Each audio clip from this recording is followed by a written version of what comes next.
내가 뭘 못해줬어요. 내가 뭐 소리쳤습니다. 36년 만에 처음 듣는 비명이었습니다. 3억 8천만 원.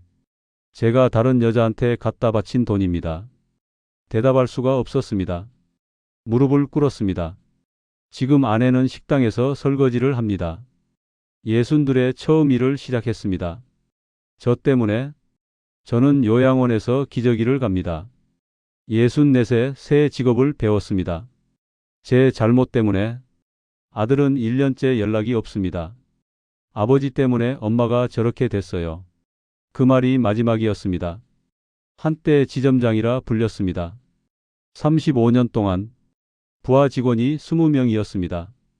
이제 어디서부터 잘못됐는지 말해보려 합니다. 저는 박종호입니다. 29에 KB국민은행에 입행했습니다. 첫 월급이 48만 원이었습니다. 어머니한테 절반을 드렸습니다. 우리 아들 은행원 됐다. 어머니가 우셨습니다. 그게 35년 전입니다. 은행원은 실수하면 안 되는 직업입니다. 이론이 틀려도 야근입니다. 35년 동안 단 한 번도 장부 틀린 적 없습니다. 지각도 없었습니다.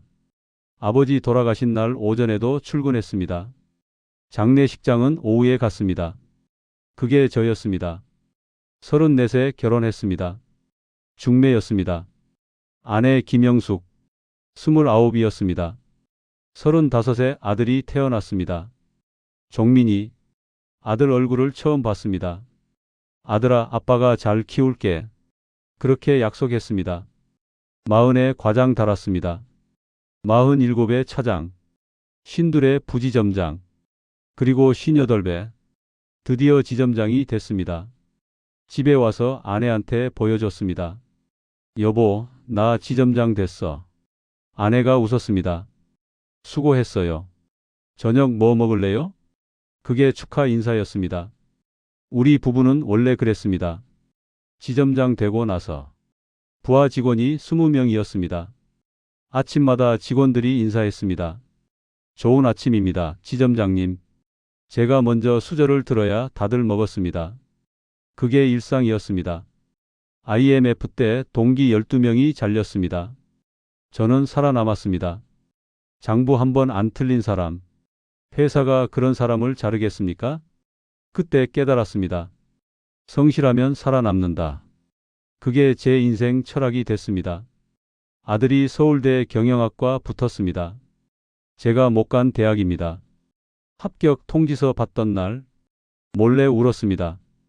예순의 명예퇴직 권유가 왔습니다. 지점장님, 후배들한테 자리 좀. 화가 났습니다. 35년을 바쳤는데 근데 어쩌겠습니까? 시대가 바뀐 겁니다. 명퇴 수당 1억 2천만 원, 퇴직금 2억 8천만 원, 합쳐서 4억 원 들어왔습니다. 적금이 8천만 원 더 있었습니다. 아파트는 시가 6억 원, 대출 한 푼 없었습니다. 총 자산 11억 원, 35년의 결과였습니다. 퇴직하던 날 꽃다발 받았습니다. 집에 와서 아내한테 보여줬습니다. 여보, 나 오늘 퇴직했어. 아내가 말했습니다. 수고했어요. 이제 좀 쉬어요. 그리고 자기 방으로 들어갔습니다. 혼자 거실에 앉았습니다. 뭔가 허전했습니다. 우리 세대가 그렇지 않습니까? 평생 일만 했습니다. 아내랑 여행 한 번 못 갔습니다. 아들 운동회도 몇 번 못 갔습니다. 아빠 왜 안 와요? 아빠는 바빠. 다음에 갈게. 그 다음은 없었습니다. 근데 후회되지는 않았습니다. 가장이니까. 돈 벌어야 하니까. 그게 제 역할이었습니다. 노후 걱정 없다. 손자 용돈은 충분히 줄 수 있다. 퇴직할 때 그렇게 생각했습니다. 자랑 같아서 죄송합니다. 근데 이 얘기를 해야 제가 얼마나 바보 같았는지 아실 수 있습니다. 망할 이유가 없는 사람이었습니다.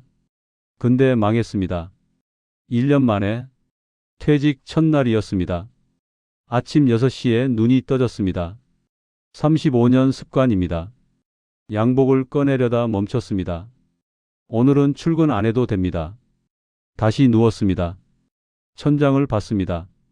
뭘 해야 할지 몰랐습니다. 아침 9시. 아내가 외출 준비를 했습니다. 어디가? 문화센터요. 서예반. 점심은 알아서 드세요. 냉장고에 반찬 있어요. 아내가 나갔습니다. 거실에 혼자 남았습니다. TV를 켰습니다. 끄고 싶었습니다. 근데 끄면 너무 조용할 것 같았습니다. 그냥 틀어놨습니다. 소리라도 있으니까요. 은행 다닐 때는 시간이 빨리 갔습니다. 정신없이 움직이다 보면 하루가 끝났습니다. 지금은 달랐습니다. 아무것도 안 하는데 시간이 안 갔습니다. 하루가 25시간 같았습니다. 오후 3시. 아들한테 전화했습니다. 종민아, 아빠야. 아, 아버지. 지금 좀 바빠서. 나중에 전화할게요. 끊겼습니다. 통화 시간 27초. 나중에는 오지 않았습니다. 저녁에 아내가 돌아왔습니다. 저녁 뭐 먹을래요? 아무거나. 저녁을 먹었습니다. 맛있어? 그게 저녁 대화 전부였습니다. 밥 먹고 아내가 말했습니다. 나 방에 들어갈게요. 드라마 봐야 해요. 아내가 자기 방으로 들어갔습니다. 요즘은 방을 따로 씁니다. 제가 코를 곤다고 3년 전부터 거실에 혼자 남았습니다. 한 달이 지났습니다. 어느 날 아내한테 말했습니다. 여보, 나 은행 다닐 때 얘기 들어볼래? IMF 때 얘기. 그때 내가 어떻게 살아남았는지. 아내가 말했습니다. 그 얘기요? 100번은 들은 것 같은데. 더 이상 할 말이 없었습니다. 2달째 되던 날, 결혼 기념일이었습니다. 36주년. 여보, 오늘 저녁 밖에서 먹을까? 아내가 말했습니다. 아, 맞다. 근데 오늘 동창 모임 있어요. 당신 저녁은 알아서 드세요. 아내가 나갔습니다. 혼자 라면을 끓였습니다. 36주년 결혼 기념일에 석 달째 아내 친구들이 집에 왔습니다. 커피를 타주러 나갔습니다. 은퇴하셨구나. 집에 맨날 계시겠네? 맨날 소파에 누워 있어요. TV만 봐요. 아내 친구들이 웃었습니다. 저도 웃었습니다. 근데 가슴이 뜨끔했습니다. 그게 아내 눈에 비친 저였습니다. 우리 세대가 그렇지 않습니까? 평생 일만 했습니다. 아내한테 잘해준 적이 없습니다. 근데 은퇴하니까 아내도 저한테 관심이 없더라고요. 36해를 살았는데 서로 할 말이 없었습니다. 넉 달째 건강검진을 받았습니다. 의사가 말했습니다. 운동하세요. 걷기라도. 아파트 게시판을 봤습니다. 파크골프 동호회 회원 모집. 전화해서 가입했습니다. 뭐라도 하고 싶었습니다. 집에만 있으면 미칠 것 같았습니다. 파크골프장에 처음 나간 날 회원들이 인사했습니다. 아, 박 선생님. 반갑습니다. 선생님. 오랜만에 듣는 호칭이었습니다. 집에서는 아무도 저를 안 불렀습니다. 선생님이라는 말이 묘하게 좋았습니다. 한 달 동안 매일 나갔습니다. 회원들이 칭찬했습니다. 박 선생님 스윙 좋아졌네요. 재능 있으신 것 같아요. 기분이 좋았습니다. 집에서는 아무도 저를 칭찬 안 했습니다. 파크골프장에서는 달랐습니다. 그날도 파크골프장에 갔습니다. 5달째 되던 날이었습니다. 연습장에서 스윙을 하고 있었습니다. 누군가 다가왔습니다. 저기요, 선생님. 뒤를 돌아봤습니다. 50대 초반으로 보였습니다. 단정한 차림이었습니다. 혹시 스윙 좀 봐주실 수 있으세요? 선생님 스윙 보니까 잘하시는 것 같아서요. 그게 처음이었습니다. 이수진이라는 여자를 만난 게. 이수진. 51살이라고 했습니다. 처음엔 그냥 스윙을 봐줬습니다. 수진이가 웃었습니다. 선생님 설명 진짜 잘하시네요. 은행에서 일하셨다고요? 대단하시다. 오랜만에 듣는 말이었습니다. 대단하다는 말. 일주일이 지났습니다. 매일 만났습니다. 라운딩을 같이 돌았습니다. 선생님 덕분에 실력이 늘어요. 기분이 좋았습니다. 한 달째. 라운딩 끝나고 수진이가 말했습니다. 선생님, 밥 같이 드실래요? 식당에 갔습니다. 30분을 얘기했습니다. 입행할 때 얘기, IMF 때 버틴 얘기. 수진이는 끝까지 들었습니다. 와, 진짜 대단하시다. 집에서는 아무도 안 물어봤습니다. 35년 일한 얘기를. 수진이는 달랐습니다. 2달째. 매일 밥을 같이 먹었습니다. 수진이가 제 얘기를 물었습니다. 선생님은 취미가 뭐예요? 선생님은 여행 어디 가고 싶으세요? 그런 질문 받아본 게 언제였는지 기억이 안 났습니다. 아내는 안 물어봤습니다. 36년 동안. 어느 날 수진이가 말했습니다. 선생님, 저 사실 이혼했어요. 남편이 바람을 피웠어요. 20년을 살았는데. 수진이 눈가가 젖었습니다. 선생님 같은 분은 안 그러실 것 같아요. 진짜 믿을 수 있는 분 같아요. 그날 밤 천장을 봤습니다. 수진이가 한 말이 맴돌았습니다. 심장이 조금 빨리 뛰었습니다. 40년 만에 처음 느끼는 감정이었습니다. 집에 돌아오면 아내는 자기 방에 있었습니다. 나 왔어. 그게 다였습니다. 수진이는 달랐습니다. 헤어지고 집에 오면 카톡이 와 있었습니다. 선생님 집에 잘 가셨어요? 내일 또 봬요. 36년 같이 산 아내는 제가 어디 갔다 오는지 관심이 없었습니다. 넉 달째 파크 골프장에서 나와서 걷고 있었습니다. 수진이가 제 팔짱을 꼈습니다. 선생님이랑 있으면 든든해요. 이상하게 어깨가 펴졌습니다. 아직 나도 누군가한테 필요한 사람이구나. 집에서는 밥만 축내는 노인네인데. 5달째. 저녁 먹고 공원을 걷고 있었습니다. 수진이가 멈춰 섰습니다. 선생님, 저 고백할 게 있어요. 저 요즘 선생님 만나는 날만 기다려요. 저 선생님 좋아해요. 64세 듣는 고백. 심장이 뛰었습니다. 아직 나도 쓸모가 있구나. 그 느낌이 컸습니다. 어느 날 아내가 물었습니다. 요즘 왜 맨날 나가요? 파크 골프. 누구랑 먹어요? 동호회 사람들이랑. 아내 표정이 싸늘했습니다. 더 이상 안 물었습니다. 파크 골프 동호회 동료가 말했습니다. 종호 형, 그 여자 이상하지 않아? 64한테 저렇게 적극적이야? 형이 돈 있는 거 아는 거 아냐? 화가 났습니다. 자네가 뭘 알아? 수진이는 상처받은 사람이야. 이상한 점이 있었습니다. 수진이 집에 한 번도 안 가봤습니다. 수진이 가족 본 적 없습니다. 수진이 친구 본 적 없습니다. 이상하다고 느꼈습니다. 근데 물어보기가 싫었습니다. 물어보면 또 상처 줄 것 같았습니다. 그렇게 합리화했습니다. 우리 세대가 그렇지 않습니까? 평생 성실하게 살았습니다. 의심하는 법을 몰랐습니다. 나는 안 속아. 내가 누군데?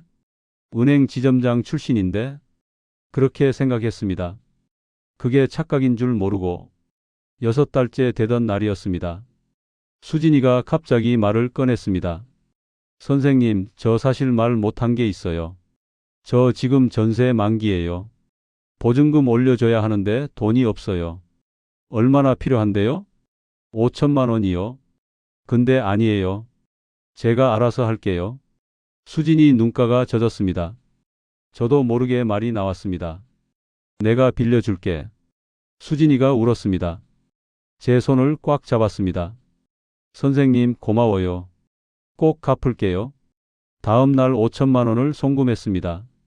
그날 밤 혼자 생각했습니다. 여보, 미안해. 근데 그 사람도 불쌍한 사람이야. 나도 외로웠어. 변명인 거 알았습니다. 그래도 그렇게 생각했습니다. 8개월째 수진이한테 전화가 왔습니다. 선생님, 아버지가 쓰러지셨어요. 수술비가 3천만 원이 필요해요. 부모님 돌아가셨다며? 아, 새아버지요. 어머니 재혼하셨거든요.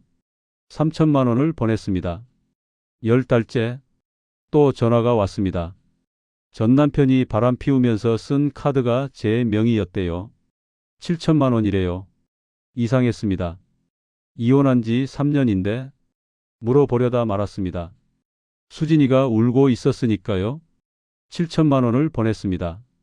정리하면 5천만 원, 전세금 3천만 원, 병원비 7천만 원, 카드빚 1억 5천만 원, 10달 동안 1년째. 수진이가 말했습니다. 선생님, 카페 차리고 싶어요. 선생님이랑 같이 운영하고 싶어요.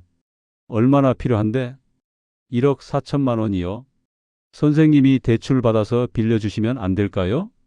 머릿속에서 경고음이 울렸습니다. 은행 다닐 때 수없이 봤습니다.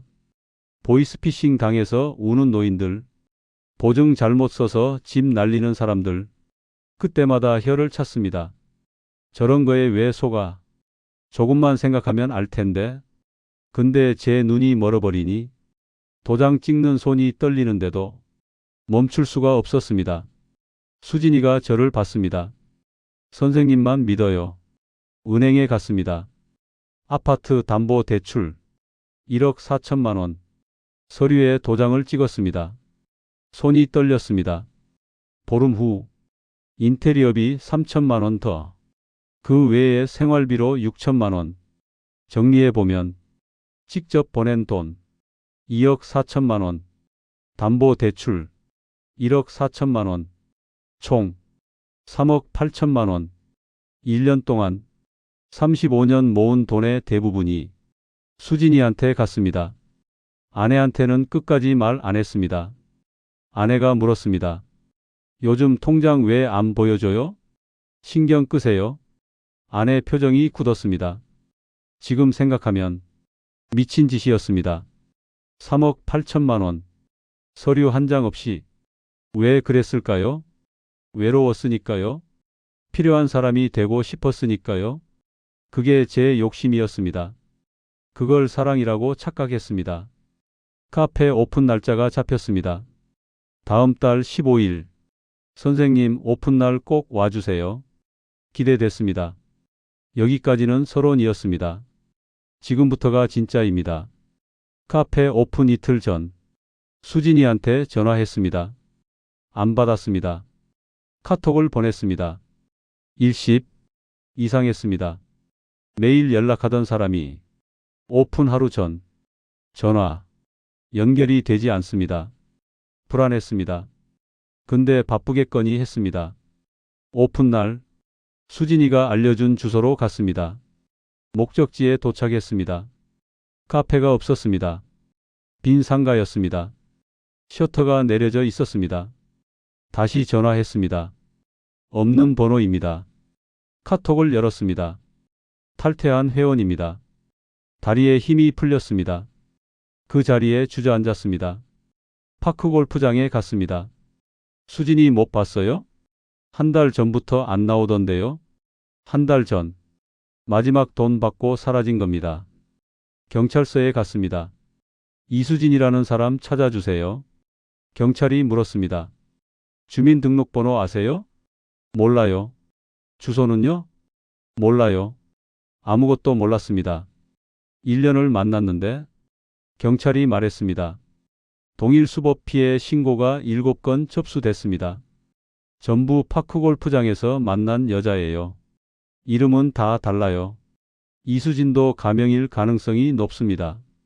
피해 총액 추정 23억 원입니다. 저만 당한 게 아니었습니다. 집에 돌아왔습니다. 멍하니 앉았습니다. 3억 8천만 원. 그게 제 35년이었습니다. 퇴직금 4억 원. 적금 8천만 원. 합쳐서 4억 8천만 원. 수진이한테 보낸 돈 2억 4천만 원.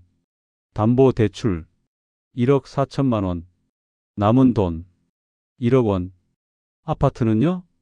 담보 잡혔습니다. 3억 8천만 원. 1년 만에 사라졌습니다. 일주일 후 대출 독촉장이 집으로 왔습니다. 아내가 먼저 봤습니다. 저녁에 집에 갔습니다. 아내가 거실에 앉아 있었습니다. 이게 뭐예요? 1억 4천만 원이 뭐냐고요?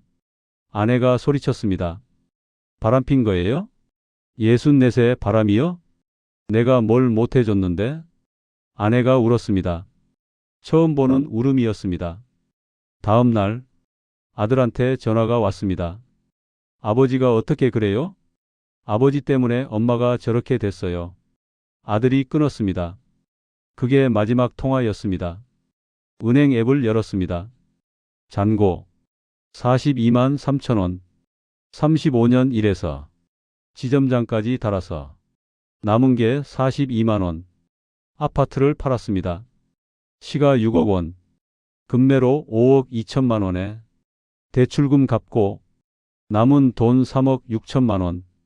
빌라를 샀습니다. 2억 원짜리. 남은 돈 1억 6천만 원. 그게 전 재산이 됐습니다. 시가 6억 아파트에서 2억 빌라로 35년 걸려 올라간 거 1년 만에 내려왔습니다. 빌라로 이사한 날 아내가 말이 없었습니다. 일주일 동안 서로 말을 안 했습니다. 저는 요양보호사 자격증 책을 샀습니다. 밤마다 공부했습니다. 새벽 2시까지 책상에 앉아 있었습니다. 64세 처음 보는 단어들 암기가 안 됐습니다. 그래도 외웠습니다. 다른 방법이 없었습니다. 어느 날 새벽 화장실 가려고 나왔습니다. 거실 불이 켜져 있었습니다. 아내가 문틈으로 보고 있었습니다. 책상에 앉아 공부하는 제 등을 눈이 마주쳤습니다. 아내가 고개를 돌렸습니다. 다음 날 아침 현관에 구두가 놓여 있었습니다. 제 낡은 구두 깨끗이 닦여 있었습니다. 아내가 닦은 거였습니다. 그날 밤 아내가 먼저 말을 꺼냈습니다. 나도 할 말 있어요. 당신만 잘못한 거 아니에요. 나도 당신한테 관심이 없었어요. 36년 동안 당신이 뭘 좋아하는지 물어본 적 없어요. 아내 눈가가 젖었습니다. 당신이 외로웠다는 거 이제야 알겠어요. 어젯밤에 봤어요. 새벽까지 공부하는 거. 64세 새 직업 배우려고 굽은 등으로 책상 앞에 앉아 있는 거. 아내가 울었습니다. 바보 같은 사람. 아내가 말했습니다. 근데요? 그래도 이건 아니잖아요. 35년 모은 돈인데? 미안해. 갚아요. 우리가 같이 갚아요. 저는 요양보호사 자격증을 땄습니다. 지금 요양원에서 일합니다. 어르신들 기저귀 갈고 밥 먹여드리고 한때 지점장이었습니다. 부하 직원이 20명이었습니다. 지금은 기저귀를 갑니다.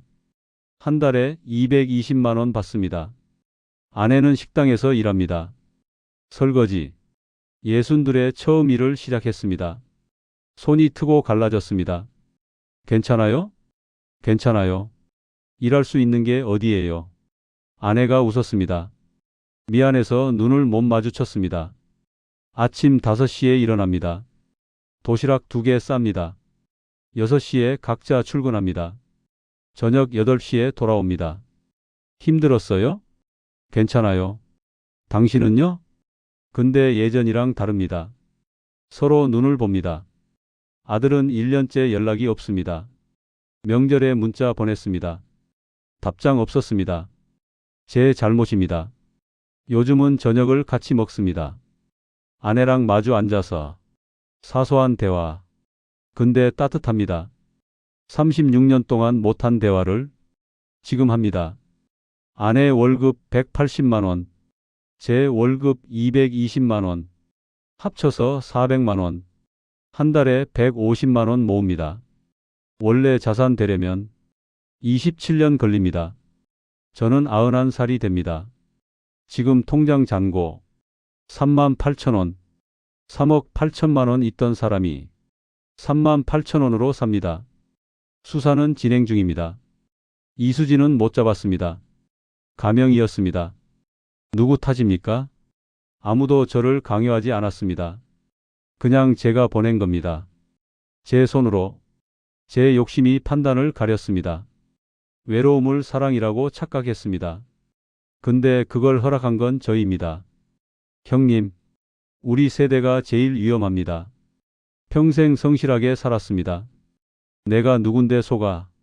그게 함정입니다. 사기꾼들은 그걸 노립니다. 자존심 강한 사람, 외로운 사람, 파크 골프장에서, 산악회에서 누가 다가오면 의심하십시오. 선생님 대단하시네요. 선생님밖에 없어요. 그게 미끼입니다. 저는 박종호입니다. 64, 3억 8천만 원. 1년 만에 날렸습니다. 이게 제 현재입니다. 다 제 탓입니다. 여러분이라면 어떻게 하셨겠습니까? 누군가 다가와서 대단하다고 해주고 기댈 곳이 당신뿐이라고 하면 거절할 수 있으셨겠습니까? 댓글로 여러분의 생각을 들려주십시오. 부모님이 계시다면 이 영상을 공유해 주십시오. 저처럼 되지 않게 끝까지 들어주셔서 감사합니다.